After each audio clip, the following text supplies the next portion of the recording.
Morning. I'll just leave you some background noise. We might still have builders in the background, but hopefully just the lapping of the waves today. We'll see.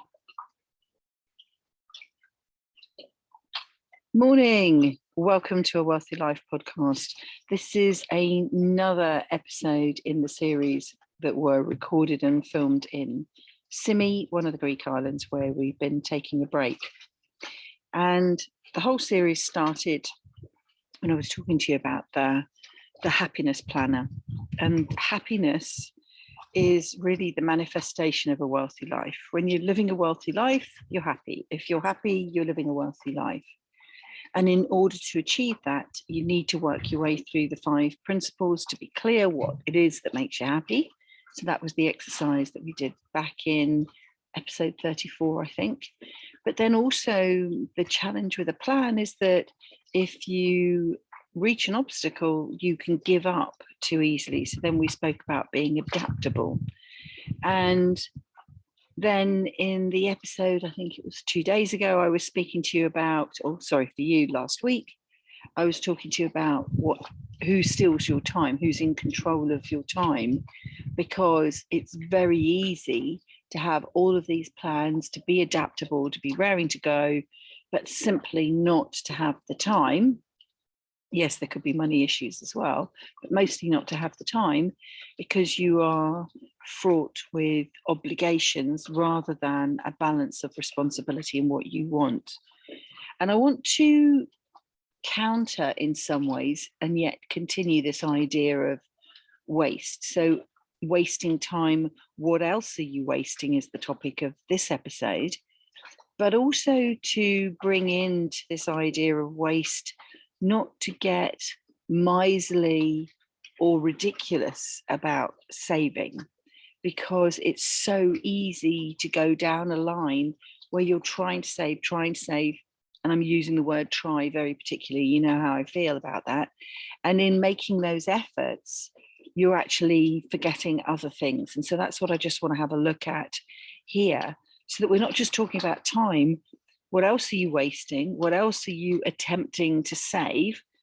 But actually in that process, you are in fact wasting more time, or it's not worth either your time or your money to pursue that line. So the challenge is to stop waste, but without making more waste in the process, if that makes sense. So there's a little metaphor here, but actually a true story. When we were on our way out to Symi, what we'd done is we'd come out here on a surprise, well, not surprise, but a sort of a semi-spontaneous holiday with a friend of ours. She was coming out, so we decided to join her and loved it so much. When we got back, what we were doing was going, we wish we'd had longer. And, the weather was so beautiful here and it was starting to get very autumnal in the UK. And so we just, when I say we, let's be honest, it was me.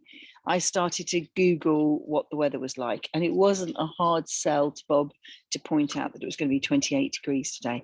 I'd like to tell you it's a measly 24 this morning with a slight breeze, and it's a bit chilly, but that's ridiculous compared with wherever you are and whenever you're listening.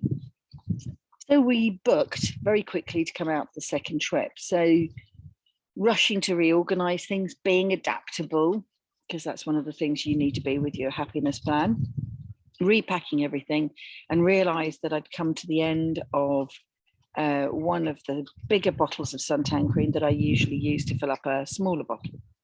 So we've got these little bottles that you can take as hand carry because we weren't packing any big suitcases. We're just going to take hand luggage.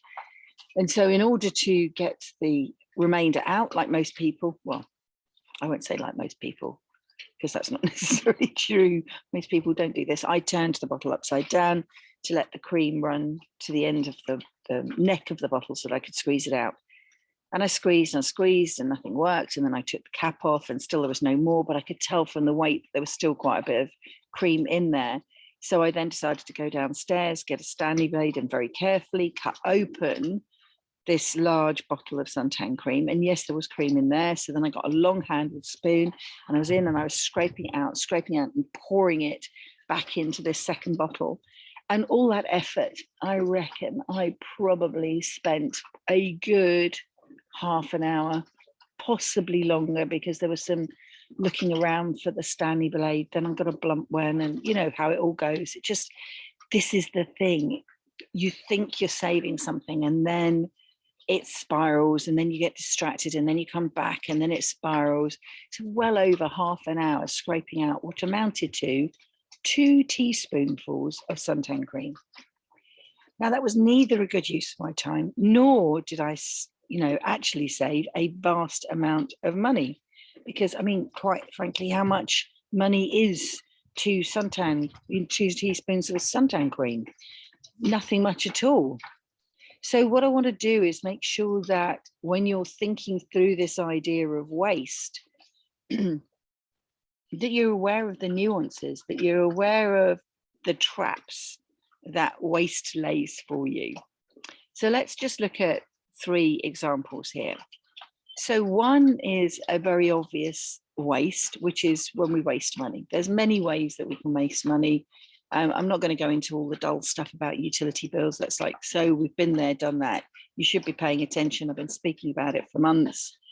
But what about just the little things? So again, keeping with the holiday metaphor, you have to have everything in under 100 ml containers in order to take them as hand carry on the plane. So I wanted to bring away some toothpaste, obviously.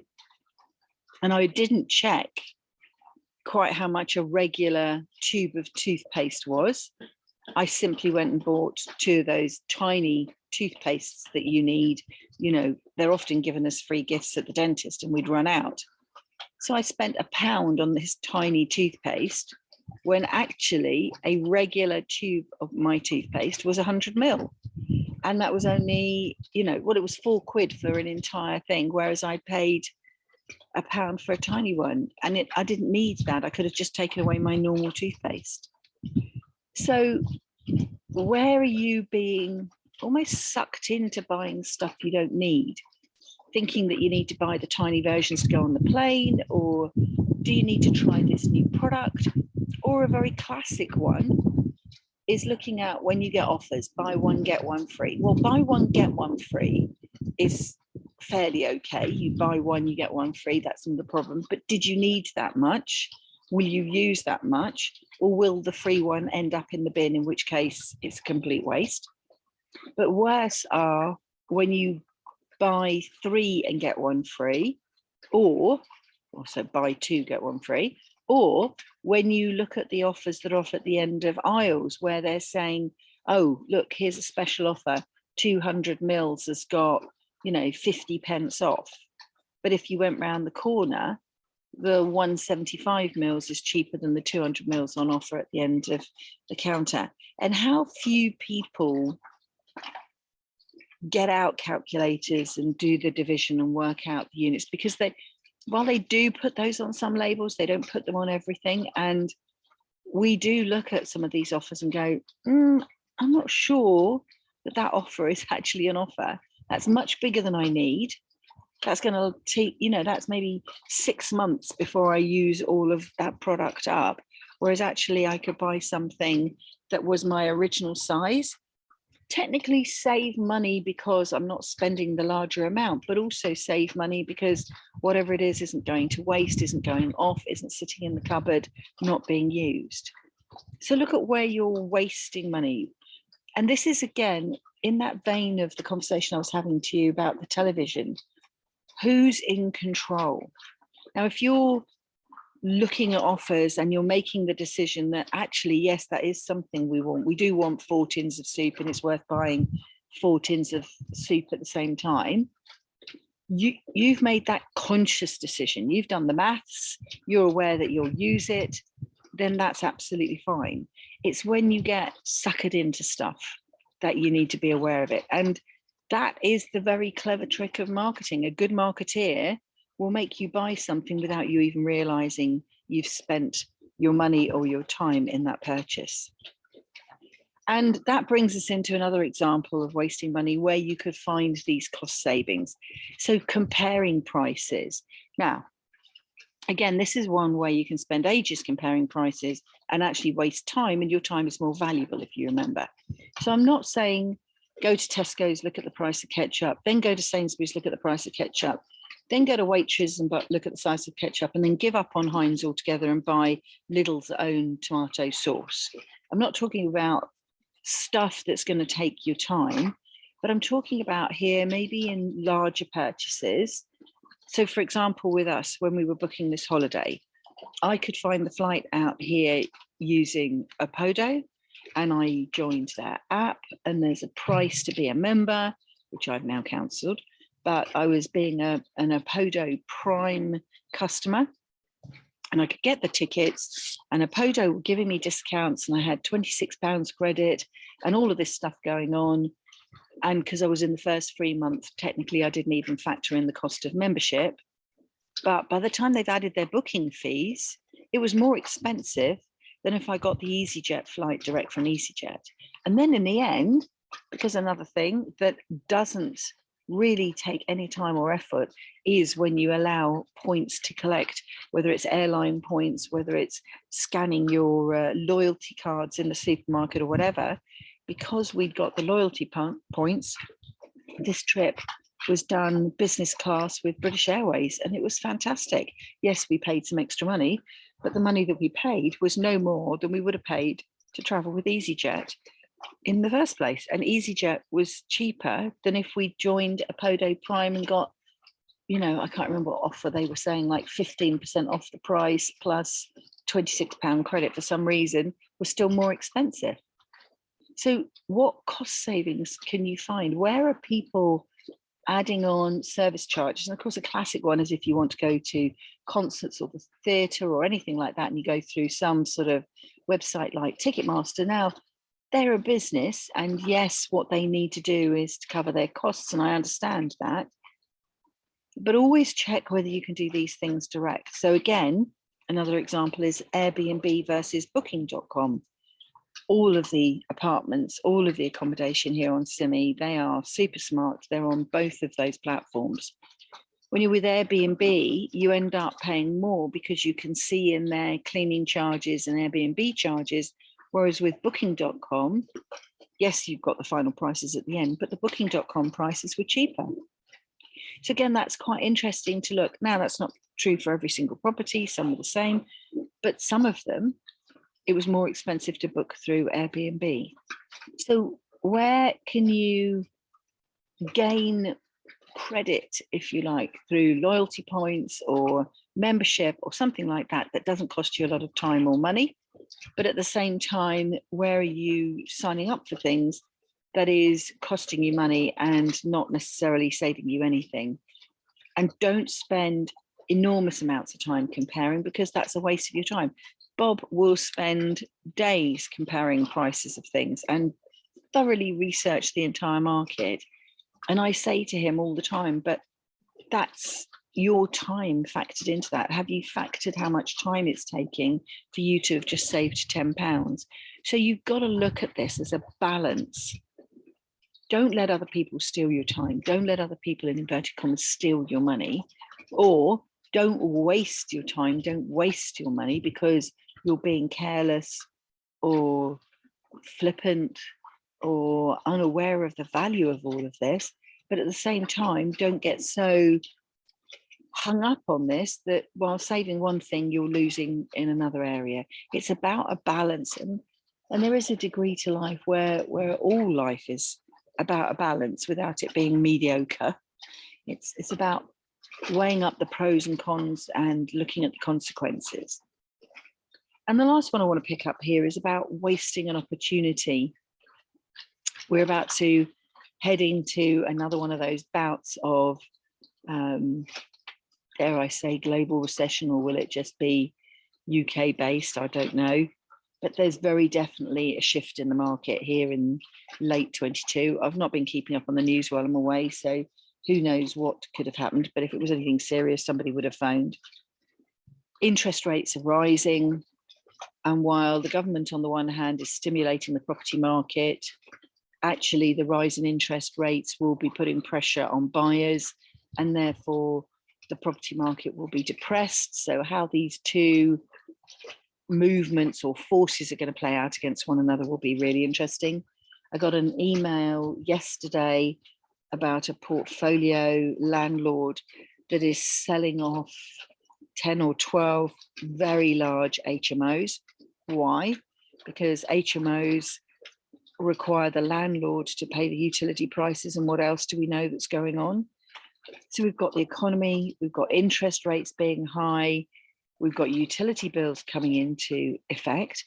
However, as long as a spreadsheet makes sense, you can buy assets that could be dropping in value, hold them for the long term, and then look to remortgage them at a lower rate later in the cycle. And this is where, and they say that, don't they? In recessions and depressions, millionaires and billionaires are born.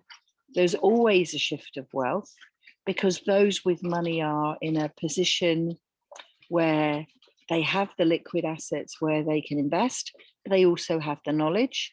And I would say that they have the confidence to ride through what on the surface looks like a hurdle, but is actually not. So be very aware of this. And if you don't have the skills for this, this is why you can speak to mentors, why you can have a conversation with me to check out your ideas. You know, I have offered you on many occasions to book a complimentary half hour for a call. That offer still applies. You can go to the website and you can make a booking with me, or you can drop me an email. I'm happy to talk through your plans with you and give you my view. As I've said, I'm not a financial investor, but I have been through this before and I have got a lot of experience in this area. And I think it's very much about that balance of risk and reward, understanding what your risk profile is, understanding the consequences of what if this was the wrong decision, what is at risk here. Your money, let's say, could be at risk. And if your money is at risk, can you afford to lose that money? And if you can't afford to lose it, then maybe that isn't either the attitude or the right time for you to move forward. But one of the things with property is, well, I won't say you never lose, because I've spoken to many people who've made very bad decisions because either they've spoken to the wrong person or they've not spoken to anybody at all. But one of the advantages of property is that if you get it basically right at the beginning, you can ride out the shift in the market because you are going to get a rental income, and whatever's happening with the interest rates, as long as you have secured your interest rates for a 5-year period, you're usually in a position where you have secured 5 years of income, you know where you stand, you've got a surplus that's being built up, and you can ride out changes that happen in the future.